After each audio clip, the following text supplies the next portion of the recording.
but each of us knows what pain is like, and each of us wants a solution to it. The Buddha says that the primary reaction to pain is twofold. One is bewilderment, not understanding why it's there, where it comes from. And the second one is a search. Is there anyone who knows a way or two to get rid of this pain?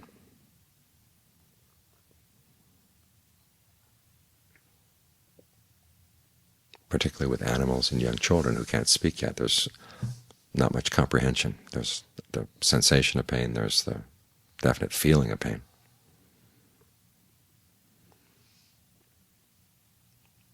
But that's that huge question, why? Why? What is this? Why?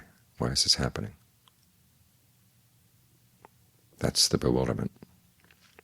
As we begin to find that there are other people who can help assuage our pain, starting with our mother, father, we start looking outside.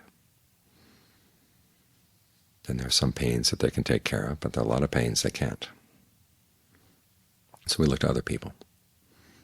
So the Buddha is there to fill in that gap, because bewilderment often leads to really mistaken ideas, looking to the wrong people, taking up the wrong ideas about how pain can be overcome. And so the Buddha gives us his expert advice. But he's the kind of doctor, not the kind of doctor who gives us a shot. He's the one who says, okay, you take this prescription, you find these medicines, like an old-fashioned herbal doctor. You find these medicines and you make them into medicine, and you take it, and you adjust your life. Avoid certain foods, eat other foods, avoid certain activities, exercise in certain ways. In other words, the actual treatment is up to you. He's not going to take the pain away for you, but he does tell you what you can do to overcome the suffering.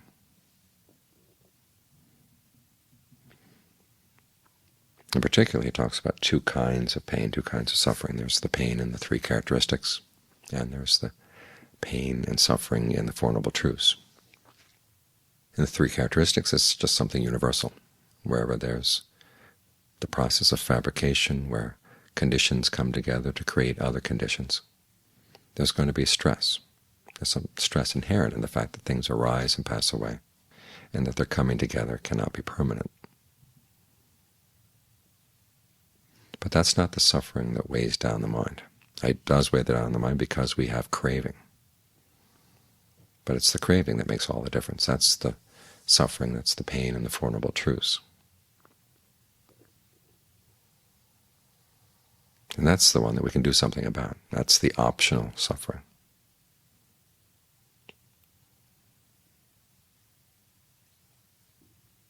And the path to put an end to that suffering is the Eightfold Path, or the threefold training: virtue, concentration, and discernment.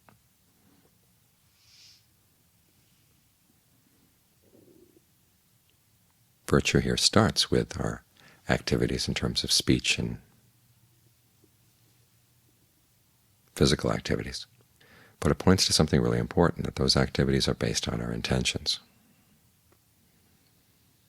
And the whole purpose of this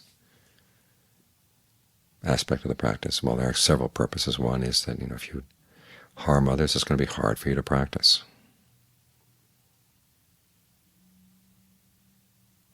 And simply the karmic retribution creates difficulties.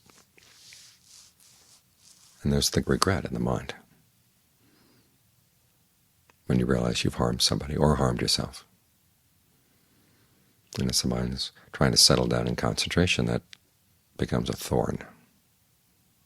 Makes it hard to settle down. But at the same time, training in precepts is also training in mindfulness, training in alertness, training in compassion. In other words, you're developing good qualities of mind, and you're getting very sensitive to your intentions, because it's the intention that determines whether you're breaking a precept or not. And we go through life being so ignorant of our intentions and covering them up with denial, especially the unskillful ones. that when you ask somebody why they did something, often they have to stop and think for a little while and reconstruct it. They weren't really there as the decisions were being made. So the precepts try to make you more and more present to your actions, more sensitive to the results of your actions. And then the same precept gets carried in, or the same principle gets carried on into the mind. When you're practicing concentration, you want to be very clear that this is an action, this is an activity you're doing. You're thinking and evaluating one object. And you hold a perception in mind. As the Buddha said, this is a series of what he calls perception attainments, all the way from the first jhana up through the dimension of nothingness. It's a perception you hold in your mind, a mental label that you apply to things. It keeps you in touch with them, like with the breath. There are many things that you could be sensitive to in your awareness of the body right now, but the Buddha is asking that you be sensitive to the breath, the in and out breath and the other breath energies in the body. And just try to stay tuned to that level of awareness, that aspect of having a physical body sitting here.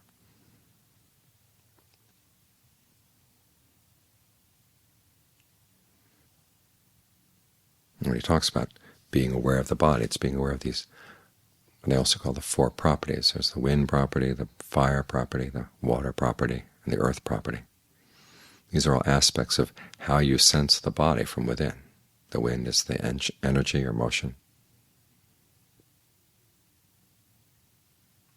Earth is the solidity. Fire is the warmth. Water is the cool sensations that go with the flow of the blood through the body, say. And as you focus on that aspect of your body, you find also that there are feelings of pain or pleasure. And it's important that you learn how to distinguish those from the four properties, because otherwise they get glommed together, especially the earth solidity side of the body. If there's a pain, you tend to glom it on with the solid sensations, which makes the pain seem solid.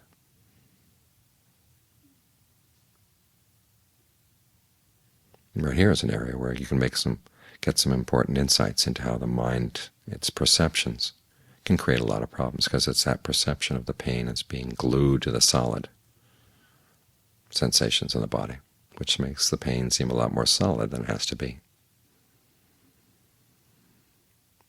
So this is one area where once you start getting concentrated and you can stay with the sense of the body, not keep flying off to other mental worlds. You want to start making distinctions. Which sensations are the earth sensation? Which ones are the water, fire, breath, or wind? And then what sensations are the pain sensation? They're different things. When you can see that distinction, you learn how to apply different labels to those different sensations. That takes a huge burden off the pain right there, huge burden off the mind. So even though there can be pain in the body, the mind doesn't have to be pained by it. You begin to see that the perception is the bridge between the physical pain and the sense of suffering or being burdened in the mind.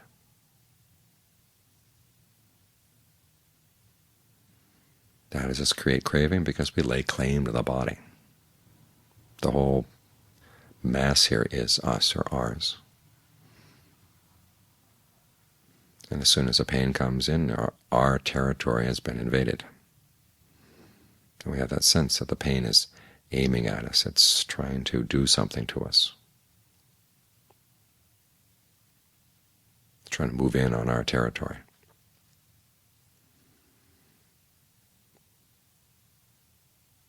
But if you can practice just holding different perceptions, and okay, this is just a pain that's there. It's not invading your territory.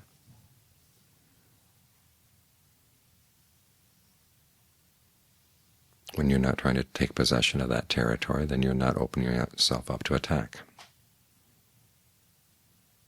So that's another level of perception that you want to be able to distinguish. that when you're aware of something, you also tend to take possession of it. It's possible to be aware, but without having that sense of possession. Just as like you're aware of the mountain over there on the horizon, you're aware of the sun on the mountain. You're aware of the trees, the chaparral. You look at them and you're aware of them, but there's no sense of possession. It's not yours. And as long as the mountains and the chaparral don't do anything that invades your space, there's no suffering. And then you have to learn how to apply the same perception to the body. Now, if you went out and you tried to take possession of Mount Palomar or Mount Pala, then there would be problems.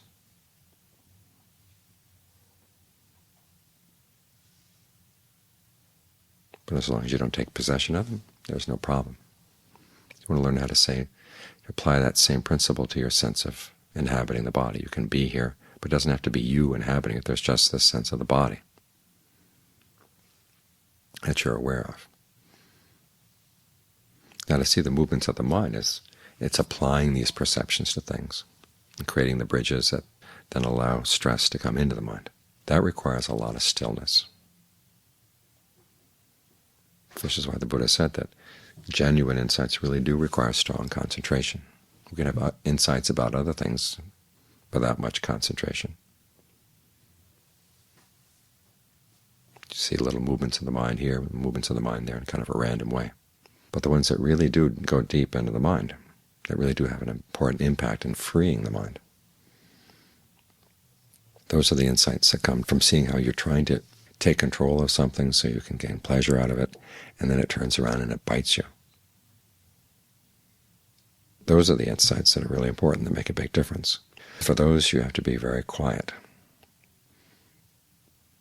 because that movement of trying to take over something so that you can feel that you're in control, and then it can lead to your happiness or pleasure, it's so instinctive and so under the radar.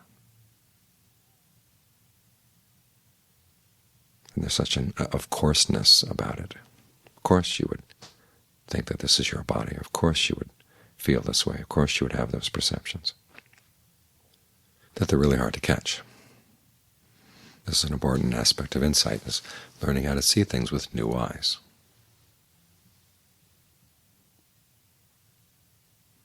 Getting out of your old habits of looking at things and understanding things, and then turning around and looking at those old habits and saying, oh my gosh, they caused a lot of unnecessary suffering and stress. So this is an important aspect of concentration practice, is to get out of your old habits. Instead of thinking about things as you normally do or focusing on things as you normally would,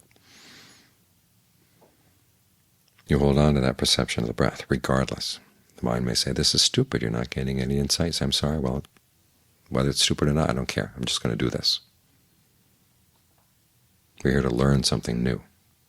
As the Buddha said, it's to realize what you haven't realized before, to attain what you haven't attained before.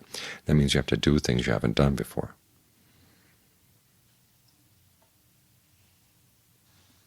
So you stick with the breath regardless of how tempting it is to go thinking about other things, focusing on other things. You stay right here, stay right here, stay right here. Develop that strength of mind that can stick with something regardless. The image that John Fung used to use a lot was the one of a red ant. In Thailand, they have these big red ants that will bite, and they'll be so tenacious that even if you try to pull the red ant off, sometimes its head will